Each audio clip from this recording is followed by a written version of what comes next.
আসসালামু আলাইকুম guys, welcome to cooking with Yasmin. আজকে আপনাদের সঙ্গে শেয়ার করব রেস্টুরেন্ট স্টাইলে চিকেন স্যুপের রেসিপি। আশা করছি আপনাদের ভালো লাগবে।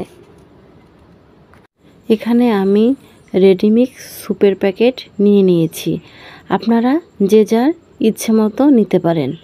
এখন সবগুলো প্যাকেটে কেটে আমি নিয়ে নিয়েছি। এখানে আমি 4 প্যাকেট স্যুপ নিয়ে নিলাম। এবার এখানে আমি 2 কাপ পানি অ্যাড করলাম।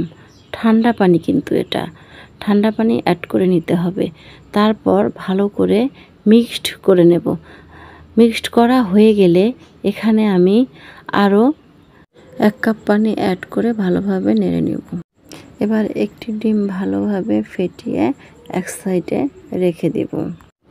এরপর চুলার মধ্যে একটা প্যান বসিয়ে দেব। তাতে কিছুটা তেল দিয়ে দেব। এবার কুচি করা আদা রসুন সামান্য একটু দিয়ে দিব। তারপর ভালোভাবে ভেজে নিয়ে এর মধ্যে কুচি করে রাখা 1 কাপ মুরগির মাংস দিয়ে দেব।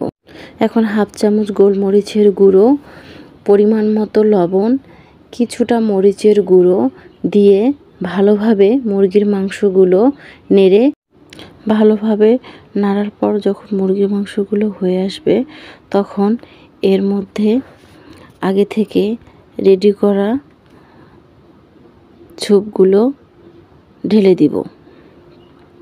ঢেলে দেওয়ার পর ভালোভাবে নাড়তে থাকবো যাতে নিচে না লেগে যায়। এখন এর মধ্যে অ্যাড করে দেব কিছুটা টমেটো সস, কিছুটা চিলি সস, আর দিয়ে দেব 1 ফালি লেবুর রস। তারপর ভালোভাবে নেড়ে নিব। এখন আগে থেকে ফেটানো ডিমটা অ্যাড করব। এটা আস্তে আস্তে দিয়ে এভাবে নাড়তে হবে। রেডি হয়ে গেছে আমাদের চিকেন স্যুপ। এই মজাদার স্যুপের রেসিপিটা খুব সহজেই আপনারা কিন্তু বাসায় ট্রাই করতে পারেন।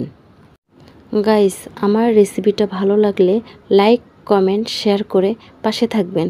আল্লাহ হাফেজ।